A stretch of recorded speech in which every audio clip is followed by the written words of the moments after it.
நையாளும் வல்லோனேயே காந்தநாதா தன்னை அறியும் தவத்தை வாயினி அல்லாஹு அல்லாஹ் அல்லாஹ்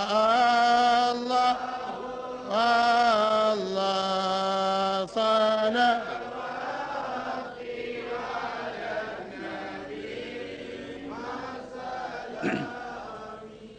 அல்ஹம்துலில்லாஹி ரப்பில் ஆலமீன் والعاقبة للمتقين والصلاة والسلام على سيدنا ونبينا ومولانا محمد وعلى آله وصحبه أجمعين أما بعد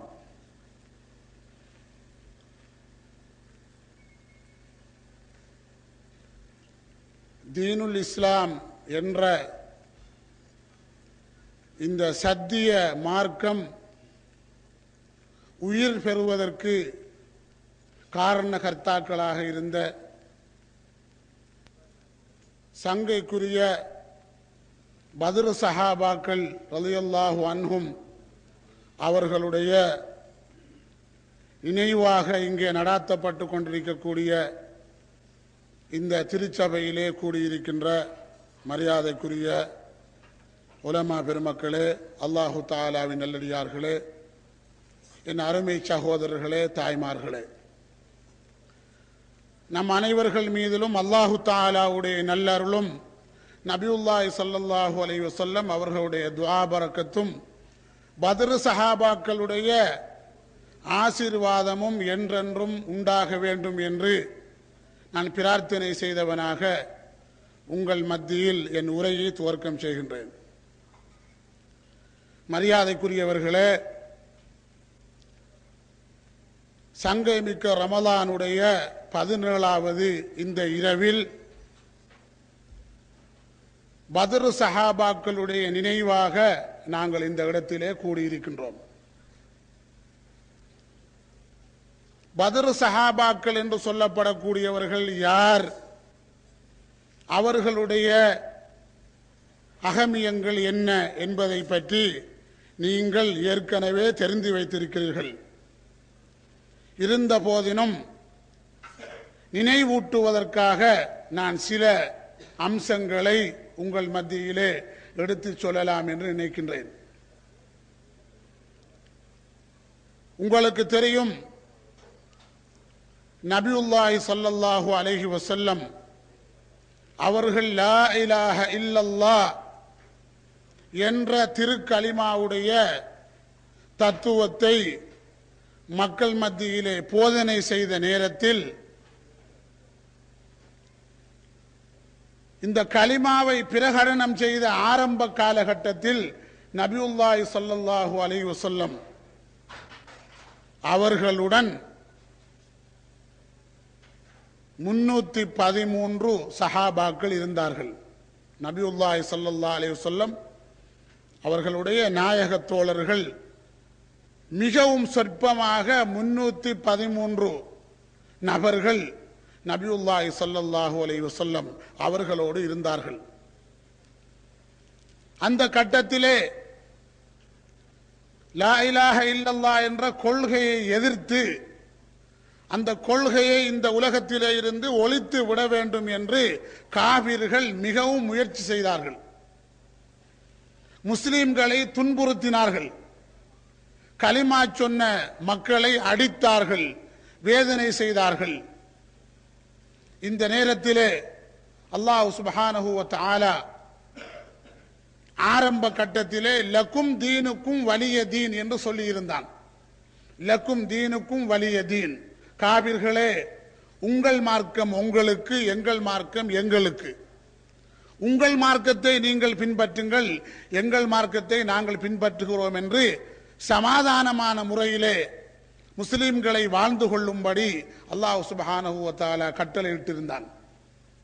இந்த அடிப்படையிலே இஸ்லாமியர்கள், கலிமாவுடைய மக்கள் காபிர்களோடு சண்டைக்கு செல்லாமல் லக்கும் தீனுக்கும் வலிய தீன், உங்கள் மார்க்கம் உங்களுக்கு, எங்கள் மார்க்கம் எங்களுக்கு என்ற இந்த கோதாவில் வாழ்ந்து கொண்டிருக்கக்கூடிய நேரத்தில் காபிர்கள் முஸ்லிம்களை கடுமையாக துன்புறுத்தினார்கள். காபிர்களுடைய தொந்தரவு பொறுக்கவில்லை. எனவே அல்லாஹ் சுப்ஹானஹு வ தஆலா கட்டளை பிறப்பிக்கிறான். நபியுல்லாஹி ஸல்லல்லாஹு அலைஹி வஸல்லம் அவர்களே, நீங்களும் உங்களுடைய சஹாபாக்களும் சேர்ந்து காபிர்களோடு போராட வேண்டும், யுத்தம் செய்ய வேண்டும் என்று அல்லாஹ் சுப்ஹானஹு வ தஆலா கட்டளை பிறப்பித்தான். நபியுல்லாஹி ஸல்லல்லாஹு அலைஹி வஸல்லம் அவர்கள் யுத்தத்துக்கு தயாராகுவதற்கு முன்னால் நபியுல்லாஹி ஸல்லல்லாஹு அலைஹி வஸல்லம் அவர்கள் யுத்தத்துக்கு தயாராகுவதற்கு முன்னாலேயே காபிர்கள் தயாராகிவிட்டார்கள். 1000க்கு மேற்பட்ட காபிர்கள். அபூ சுஃபியான் என்ற அந்த நேரத்திலே அபூ சுஃபியான் காபிராக இருந்தார்கள். அபூ சுஃபியானுடைய தலைமையில் 1000க்கு மேற்பட்ட காபிர்கள் நபியுல்லாஹி ஸல்லல்லாஹு அலைஹி வஸல்லம் அவர்களோடு போர் தொடுக்க அவர்கள் முனைந்தார்கள். இந்த நேரத்திலே நபியுல்லாஹி ஸல்லல்லாஹு அலைஹி வஸல்லம் அவர்களுக்கு செய்தி வருகிறது, காபிர்கள் ஆயிரக்கணக்கானவர்கள் முஸ்லிம்களோடு போர் தொடுப்பதற்காக ஆயத்தப்படுகிறார்கள் என்ற செய்தி நபியுல்லாஹி ஸல்லல்லாஹு அலைஹி வஸல்லம் அவர்களுக்கு தெரிவிக்கப்பட்ட பொழுது அல்லாஹ் சுப்ஹானஹு வ தஆலா அவனுடைய ஆணையும் யுத்தம் செய்யும்படி அல்லாஹ்வுடைய ஏவலும் நபியுல்லாஹி ஸல்லல்லாஹு அலைஹி வஸல்லம் அவர்களுக்கு வந்துவிட்டது. இந்த நேரத்திலே நபியுல்லாஹி ஸல்லல்லாஹு அலைஹி வஸல்லம் அவர்களோடு இருந்த 313 சஹாபாக்கள், 313 சஹாபாக்களையும் நபியுல்லாஹி ஸல்லல்லாஹு அலைஹி வஸல்லம் அவர்கள் கூப்பிட்டு கேட்கிறார்கள், சஹாபாக்களே, நாங்கள் யுத்தம் செய்ய வேண்டும், காபிர்களோடு நாங்கள் போர் செய்ய வேண்டும், போர் செய்வதற்கு நீங்கள் தயாரா, ஆயத்தமா என்று நபியுல்லாஹி ஸல்லல்லாஹு அலைஹி வஸல்லம் சஹாபாக்களை பார்த்து கேட்கிறார்கள். இந்த நேரத்திலே சஹாபாக்களுடைய நிலை என்ன? சஹாபாக்களுக்கு யுத்தம் செய்து பயிற்சி கிடையாது, யுத்த பயிற்சி கிடையாது. சஹாபாக்களிடத்திலே ஆயுதம் கிடையாது. எந்த விதமான யுத்த சம்பந்தமான தந்திரங்களோ யுத்த சம்பந்தமான பயிற்சிகளோ எதையுமே தெரியாமல் இருந்த சஹாபாக்களை பார்த்து நபியுல்லாஹி ஸல்லல்லாஹு அலைஹி வஸல்லம் கேட்கிறார்கள், சஹாபாக்களே, நாங்கள் காபிர்களோடு யுத்தம் செய்ய வேண்டும், நீங்கள் தயாரா என்று கேட்ட பொழுது, நாங்கள் இன்று எந்த பத்ர் சஹாபாக்களை கொண்டாடுகிறோமோ அந்த நாதாக்கள் 313 சஹாபாக்களும் நபியுல்லாஹி ஸல்லல்லாஹு அலைஹி வஸல்லம் அவர்களை பார்த்து என்ன சொன்னார்கள் தெரியுமா? அல்லாஹ்வுடைய ரசூலே, நீங்கள் எதை சொன்னாலும் செய்வோம். கடலை பார்த்து, கடலை காட்டி, நீங்கள் எல்லோரும் கடலிலே நுழையுங்கள், எல்லோரும் கடலிலே நீங்கள் நுழையுங்கள் என்று சொன்னாலும் கூட நாங்கள் கடலை கூட பார்க்காமல் சமுத்திரத்தில் நுழைவோம். நீங்கள் சொன்னால் சமுத்திரத்திலே நுழையும்படி எங்களை சொன்னாலும் சமுத்திரத்தில் நாங்கள் இறங்கி விடுவோம். அல்லாஹ்வுடைய ரசூலே, அன்று மூசா அலைஹிஸ்ஸலாத்து வஸ்ஸலாம் அவர்களுடைய கூட்டத்தாரை பார்த்து சொன்னார்கள், என்னுடைய கூட்டத்தார்களே, நாங்கள் எல்லோரும் சேர்ந்து ஃபிர்அவுன் என்ற வம்பனோடு போர் தொடுக்க வேண்டும், நீங்கள் எல்லாம் என்னோடு சேர்ந்து யுத்தத்துக்கு வர வேண்டும் என்று சொன்ன பொழுது மூசா அலைஹிஸ்ஸலாத்துடைய கவும்கள் என்ன சொன்னார்கள்? ஃபகாத்திலா அந்த வரப்புக்க இன்னா ஹாஹுனா காயிதூன். மூசாவே, விரும்பினால் நீங்களும் உங்களுடைய ஆண்டவனும் சேர்ந்து ஃபிர்அவுனோடு போர் செய்யுங்கள், நாங்கள் வரமாட்டோம், நாங்கள் இவ்விடத்திலே உட்கார்ந்து கொள்கிறோம் என்று சொன்னார்கள். நாயகமே, மூசா அலைஹிஸ்ஸலாத்துடைய கவும்கள், அப்படி நாங்கள் உங்களுக்கு சொல்ல மாட்டோம். அன்று மூசா அலைஹிஸ்ஸலாத்துடைய கவும்கள் கூட்டத்தார்கள், நாங்கள் யுத்தத்துக்கு வரமாட்டோம், விரும்பினால் நீங்களும் உங்களுடைய ஆண்டவனும் சண்டை செய்யுங்கள், எங்களுக்கு வர முடியாது என்று கைவிரித்தார்களே மூசாவுடைய கூட்டத்தார்கள். அப்படி நாங்கள் கைவிரிக்க மாட்டோம் நாயகமே, நாங்கள் தயாராக வருகிறோம், போர் செய்வதற்கு நாங்கள் தயார் என்று இந்த 313 நாதாக்களும் நபியுல்லாஹி ஸல்லல்லாஹு அலைஹி வஸல்லம் அவர்களுக்கு சொன்னார்கள். சொன்ன நேரத்திலே நபியுல்லாஹி ஸல்லல்லாஹு அலைஹி வஸல்லம் அவருடைய மனம், அவருடைய இதயம் குளிர்ந்தது. யுத்தம் தொடங்கிவிட்டது. உங்களுக்கு தெரியும், மக்காவுக்கும் மதீனாவுக்கு இடையிலே பத்ர் என்று ஒரு மைதானம் உண்டு. மைதானு பத்ர், பத்ர் என்ற ஒரு களம் இருக்கிறது, தளம். அந்த பத்ர் என்ற கிணத்துக்கு பக்கத்திலே இருக்கின்ற அந்த பிரமாண்டமான மைதானத்தில் காபிர்களும் முஸ்லிம்களும் சந்திக்கிறார்கள். காபிர்கள் 1000க்கு மேற்பட்டவர்கள், முஸ்லிம்களோ 313 பேர்கள். இவர்களுக்கு யுத்தம் செய்து பழக்கமா? யுத்த பயிற்சி கிடையாது, ஆயுத பயிற்சி கிடையாது. எந்த விதமாக அவர்கள் யுத்தம் செய்து பழக்கப்படாதவர்கள் புதிதாக யுத்தத்திலே இறங்குகிறார்கள். இந்த நேரத்திலே அல்லாஹ் சுப்ஹானஹு வ தஆலா அந்த 313 பேரில் ஒவ்வொருவருக்கும் 20 காபிர்களுடைய சக்தியை கொடுத்திருந்தான். காபிர்களில் 20 பேருக்கு ஒருவர் சமமாக இருந்தார்கள். அந்த அளவு அவர்களுடைய கொள்கை பலம், ஈமானுடைய பலம் அவர்களிடத்தில் இருந்தது. ஆயுத பலம் அல்ல, வாகன பலம் அல்ல, அவர்களிடத்திலே சஹாபாக்களிடத்தில் இருந்தது கொள்கை பலம். அவர்கள் கொண்ட கொள்கை லா இலாஹ இல்லல்லாஹ் முஹம்மதுர் ரசூலுல்லாஹ் என்ற இந்த ஏக தத்துவ கொள்கையில் உறுதியாக இருந்தார்கள் அந்த சஹாபாக்கள். அவர்களிடத்திலே கொள்கை பலம் இருந்த காரணத்தினால் ஒரு சஹாபி 20 காபிர்களுக்கு சமமாக இருந்தார்கள். 20 காபிர்களுக்கு ஒரு சஹாபி சமமாக நின்று அந்த யுத்தத்தை மேற்கொண்டார்கள். 313 பத்ரீங்கள் நாதாக்கள் சேர்ந்து நபியுல்லாஹி ஸல்லல்லாஹு அலைஹி வஸல்லம் அவர்களோடு தோளோடு தோள் நின்று அந்த யுத்தம் செய்கிறார்கள். சகோதரர்களே, நாங்கள் இன்று பத்ர் சஹாபாக்களை மறந்துவிடக் கூடாது. பத்ர் சஹாபாக்களுடைய பேர் நாமத்தை கொண்டே நம்மளுடைய இந்த ஸ்தாபனம் இயங்குகிறது. காரணம் என்ன? அன்று பத்ரீங்கள் இல்லாவிட்டால் இஸ்லாமே கிடையாது. அன்று 313 பேர் மாத்திரம்தான் முஸ்லிம்களாக இருந்தார்கள், கொள்கை உடையவர்களாக. அந்த 313 சஹாபாக்களும் அன்று யுத்தம் செய்யாவிட்டால் அல்லாஹ் என்று அல்லாஹ்வுடைய நாமம் சொல்வதற்கு ஒருவரும் கூட இந்த உலகத்திலே இருந்திருக்க மாட்டார்கள். யுத்தம் நடைபெறக்கூடிய நேரத்திலே நபியுல்லாஹி ஸல்லல்லாஹு அலைஹி வஸல்லம் அவர்களுக்கு யுத்த களத்திலே ஒரு பந்தல் போட்டு கொடுத்திருந்தார்கள், சிறிய பந்தல். நபியுல்லாஹி ஸல்லல்லாஹு அலைஹி வஸல்லம் அவர்கள் அந்த பந்தலிலே நின்று கொள்வார்கள். பந்தலிலே நின்று கொண்டு நபியுல்லாஹி ஸல்லல்லாஹு அலைஹி வஸல்லம் கையை உயர்த்தி, அவருடைய 2 கமுக்கட்டுகளும் தெரியக்கூடிய அளவு கையை உயர்த்தி நாயகம் ஸல்லல்லாஹு அலைஹி வஸல்லம் காரசாரமாக ஒரு பிரார்த்தனை செய்தார்கள். அந்த பத்ர் களத்திலே எப்படி செய்தார்கள்?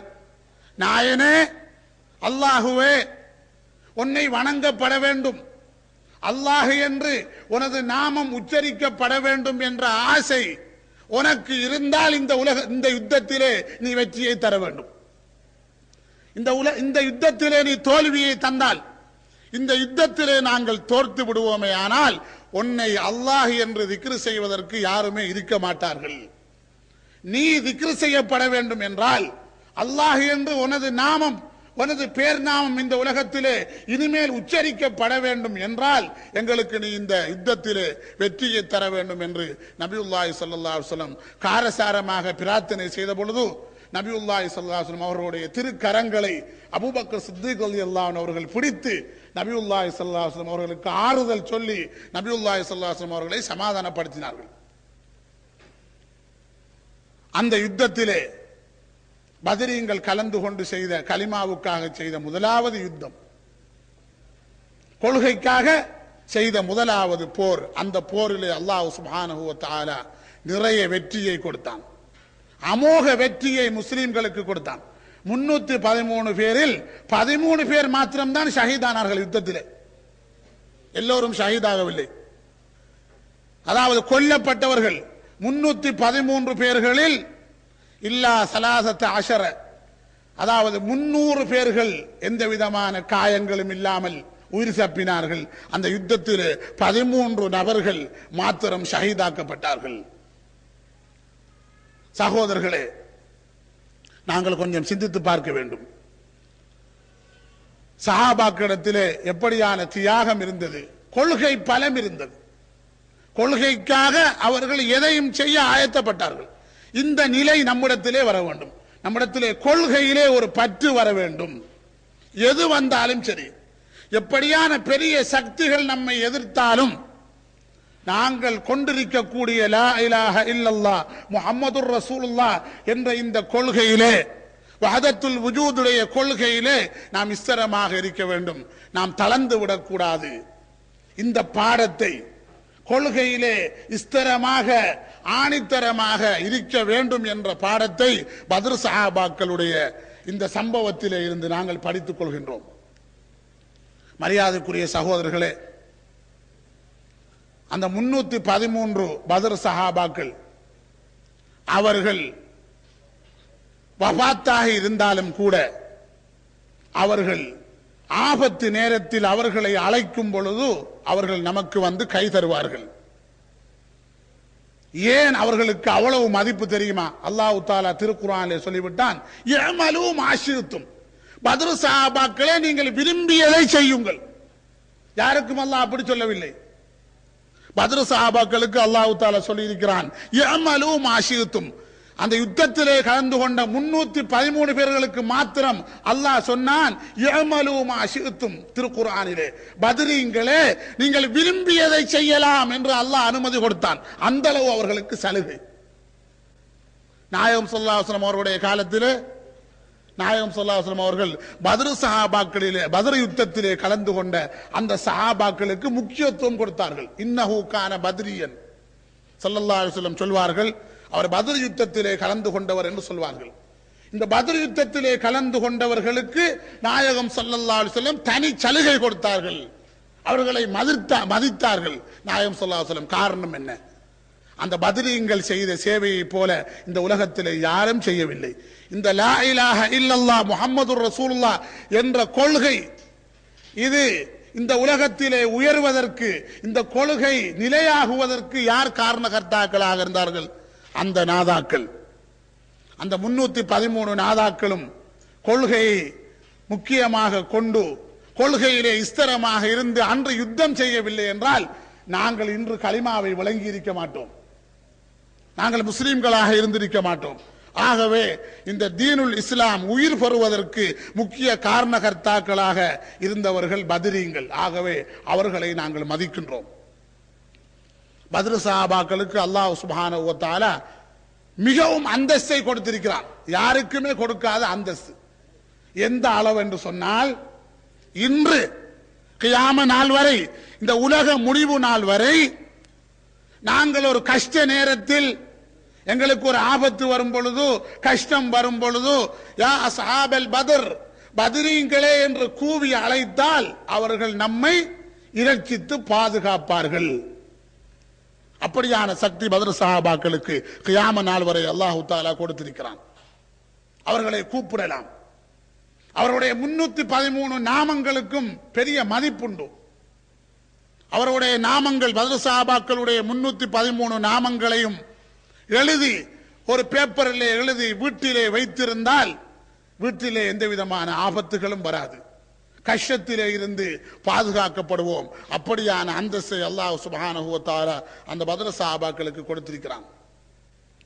பத்ர் சஹாபாக்களுடைய அந்தஸ்தை, பத்ர் சஹாபாக்கள் வஃபாத்தான பிறகு அவர்களுக்கு அல்லாஹ் தஆலா கொடுத்திருக்கக்கூடிய அந்தஸ்துகளை பற்றி நாங்கள் சிந்தித்தால் அவர்களுடைய தாற்பயம் மிகவும் அதிகமாக இருந்து கொண்டிருப்பதை நாங்கள் பார்க்கின்றோம்.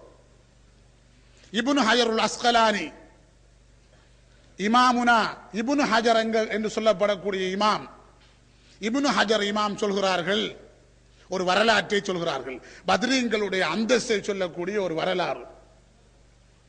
இப்னு ஹஜருல் அஸ்கலானி ரலியல்லாஹு அன்ஹு அவர்கள் சொல்கிறார்கள்,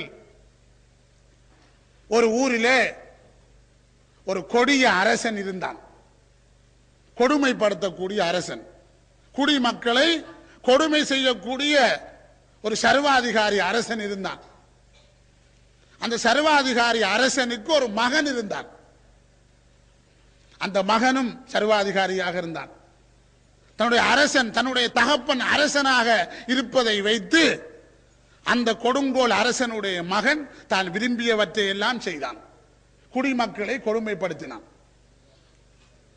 அந்த கொடுமைப்படுத்தக்கூடிய அரசனுடைய மகன் ஒரு முஸ்லிமை கொன்று விட்டான். ஒரு சாலிஹான ஒரு நபருடைய ஒரு மகன். அந்த காலத்திலே ஒரு சாலிஹான நபர் இருந்தார்கள், ஒரு நல்ல மனிதர். அவருக்கு ஒரே ஒரு மகன் இருந்தார்கள். அந்த மகனை, சாலிஹான மனிதருடைய மகனை இந்த அரசன், கொடுங்கோல் அரசனுடைய மகன் வேண்டுமென்று எந்த விதமான குற்றங்களும் செய்யாமல் கொன்று விட்டான். இந்த நேரத்திலே கொலை செய்யப்பட்ட அந்த மகனுடைய தந்தை மிகவும் கவலைப்படுகின்றார். அவருக்கு எந்த நியாயங்களும் கிடைக்கவில்லை.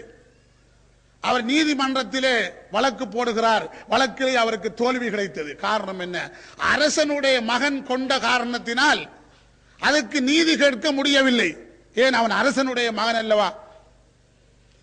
இவர் எத்தனையோ நீதியாளர்களை, நீதிபதிகளை அணுகி பார்த்தார். இவருக்கு நீதி கிடைக்கவில்லை. இவருக்கு நீதி கிடைக்க வேண்டும். என்ன நீதி? இவருடைய ஒரே ஒரு மகனை அரசனுடைய மகன் கொன்று விட்டான். அதற்கு பதிலாக அரசனுடைய மகனை கொள்ள வேண்டும், பழிக்கு பழி வேண்ட வேண்டும் என்பது இந்த கொல்லப்பட்டவருடைய தகப்பனாருடைய, அதாவது ஒரு நோக்கமாக இருந்தது. அவருடைய விடாப்புடியாக அவர் இருந்தார். இந்த கொலை செய்தவரை என்ன செய்ய வேண்டும்? கொலை செய்த அரசனுடைய மகனை கொன்று விட வேண்டும் என்று இவர் விடாப்புடியாக இருந்தார். இவருக்கு நீதி கிடைக்கவில்லை. இவர் என்ன செய்கிறார் தெரியுமா? இந்த கொல்லப்பட்ட அந்த பையனுடைய தகப்பனார் பத்ர் சஹாபாக்களுடைய நாமங்களை ஓத ஆரம்பித்தார். காலை மாலை தினசரி காலையிலும் மாலையிலும் பத்ர் சஹாபாக்களை கூப்பிட்டு அவருடைய 313 நாமங்களையும் ஓதி, பத்ரீங்களே, எனது மகன் இந்த கொடுங்கோல் அரசனுடைய மகனால் கொல்லப்பட்டு விட்டான். இதற்கு நீங்கள் தான் நீதி செய்ய வேண்டும், எனக்கு நீதி தேடி தர வேண்டும் என்று பத்ரீங்களை இவர் பற்றி பிடித்து பத்ரீங்களுடைய நாமங்களை ஓதி பத்ரீங்களிடத்திலே பிரார்த்தனை செய்து கொண்டிருந்தார். இப்படி இவர் பிரார்த்தனை செய்து கொண்டிருக்கக்கூடிய நேரத்திலே ஒரு நாள் இரவு இந்த மனிதர் படுக்கிறார். கொல்லப்பட்ட அந்த பையனுடைய தகப்பனார் தூக்கத்திலே தூங்கிக் கொண்டிருக்கக்கூடிய நேரத்தில் அவர் ஒரு கனவு காண்கிறார். கனவிலே பார்க்கிறார் ஒரு பெரிய மைதானம். அந்த பெரிய மைதானத்திலே ஒளிவால், பிரகாசத்தால் அதிகமான கதிரைகள் போடப்பட்டிருக்கின்றன. மைதானத்திலே பிரகாசத்தால் ஒளிவால் ஆன கதிரைகள், பல நூற்றுக்கணக்கான கதிரைகள் போடப்பட்டிருக்கின்றன. இவர் பார்க்கிறார். இவருடைய கனவிலே இவருக்கு தெரிகிறது, அந்த கதிரைகளில் பத்ர் சஹாபாக்கள் வந்து அமர்கிறார்கள். 313 பத்ர் சஹாபாக்கள் வந்து அந்த கதிரையிலே அமர்ந்து கொள்கிறார்கள். அப்பொழுது அந்த கனவிலே சொல்லப்படுகிறது, யாருக்காவது நீதி தேவைப்பட்டால், யாரும் எதையாவது முறைப்பாடு செய்ய விரும்பினால் இதோ இருக்கக்கூடிய பத்ர் சஹாபாக்களிடத்திலே முறைப்பாடு செய்யலாம் என்ற ஒரு சப்தம் கேட்டது. இந்த நேரத்திலே அங்கே கனவிலே பார்க்கிறார் இவர், மனிதர்கள் கூட்டம் கூட்டமாக சென்று அந்த பத்ர் சஹாபாக்களிடத்திலே தங்களுடைய கஷ்டங்களை முறையீடு செய்கிறார்கள். இந்த நேரத்திலே கனவுடைய உலகத்திலே இவரும் போய், இந்த கனவை பார்க்கக்கூடியவர் கொல்லப்பட்டவருடைய தகப்பனார், இவரும் போய் பத்ர் சஹாபாக்களிடத்திலே போய் சொல்கிறார், நாதாக்களே, எனக்கு ஒரே ஒரு சாலிஹான மகன், எனது மகனை இந்த ஊர் அரசனுடைய மகன் கொன்று விட்டான். நான் நீதி தேடினேன், எனக்கு நீதி கிடைக்கவில்லை, இதற்கு நீங்கள் நீதி சொல்ல வேண்டும் என்று சொன்ன பொழுது உடனே அந்த பத்ர் சஹாபாக்களிலே ஒருவர் அங்கிருந்த ஒரு பணியாளனை பார்த்து சொல்கிறார்கள், பணியாளனே, நீங்கள் போய் இந்த கொலை செய்த கொலையாளி, இவருடைய மகனை கொலை செய்த கொலையாளியை கொண்டு வாருங்கள், அரசனுடைய மகனை கொண்டு வாருங்கள் என்று பத்ர் சஹாபாக்களிலே ஒருவர் ஆணை பிறப்பிக்கிறார்கள். அந்த பணியாளி போய், இவர் கனவிலே பார்க்கிறார், அந்த கொலையாளியை கொண்டு வருகிறார். அரசனுடைய மகன் கனவுடைய உலகத்திலே அங்கே கொண்டு வரப்படுகிறான். பத்ர் சஹாபாக்களிலே ஒருவர் கேட்கிறார்கள் இவரை பார்த்து, இவன் தானா உனது மகனை கொலை செய்தது என்று. இவர் சொல்கிறார், நாதாக்களே, நாயகமார்களே, இவன் தான் எனது மகனை கொலை செய்தான் என்று. அப்பொழுது அந்த பத்ர் சஹாபாக்களிலே ஒருவர் ஒரு வாளை கொடுத்து, இவருக்கு கையிலே வாளை கொடுத்து, ஃபக்துல்ஹு கமா கதல வலதக்க, பெரியவரே, உங்களுடைய மகனை இவன் கொன்றது போல அதற்கு பதிலாக இந்த அரசனுடைய மகனை, உங்களுடைய மகனை கொன்றவனை நீங்கள் கொல்லுங்கள் என்று கையிலே வாள் கொடுக்கிறார். இவர் கனவுடைய உலகத்தில் என்ன செய்கிறார்? இது கனவுடைய உலகத்தில் நடக்கிறது, நிஜமாக அல்ல. இவர் என்ன செய்கிறார்? வாளை வேண்டி இவர் தன்னுடைய மகனை கொலை செய்த கொலையாளியை வாளால் வெட்டுகிறார். வெட்டிய பொழுது தலை வேறு உடல் வேறாக பிரிகிறது. உடனே கண்ணை திறந்து விட்டார். கனவு முடிந்து விட்டது, கனவு கலைந்து விட்டது. கண்ணை திறந்து விட்டார். கண்ணை திறந்து இவர் காலையிலே எழுந்து சுபஹ் தொழுவதற்காக பள்ளிக்கு போய்விட்டு இவர் வீட்டுக்கு வரக்கூடிய நேரத்தில் ஊரெல்லாம் பரபரப்பு. என்ன பரபரப்பு? அரசனுடைய மகன் கொல்லப்பட்டான் என்று.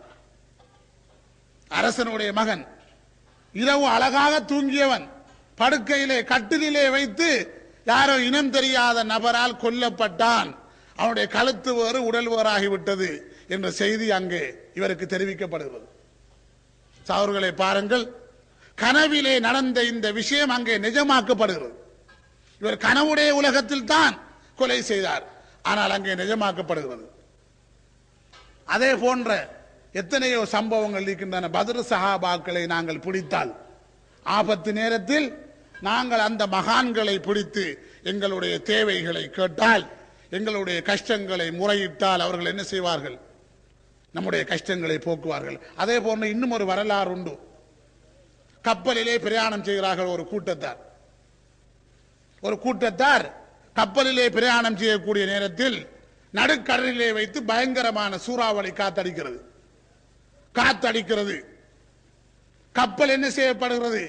கப்பல் கடலிலே மூழ்குவதற்கு தயாராகிறது. இந்த நேரத்திலே கப்பலில் உள்ளவர்கள் எல்லாம் கூக்குரல் போட்டு அழுகிறார்கள். என்ன, இன்னும் சில நிமிடங்களில் கப்பல் தாண்டுவிடும், அந்த அளவு பயங்கரமான காத்தடிக்கிறது. அலை கப்பலை புரட்ட பார்க்கிறது, தத்தளித்துக் கொண்டிருக்கிறார்கள். கடலிலே பயங்கரமான காத்தடிக்கிறது.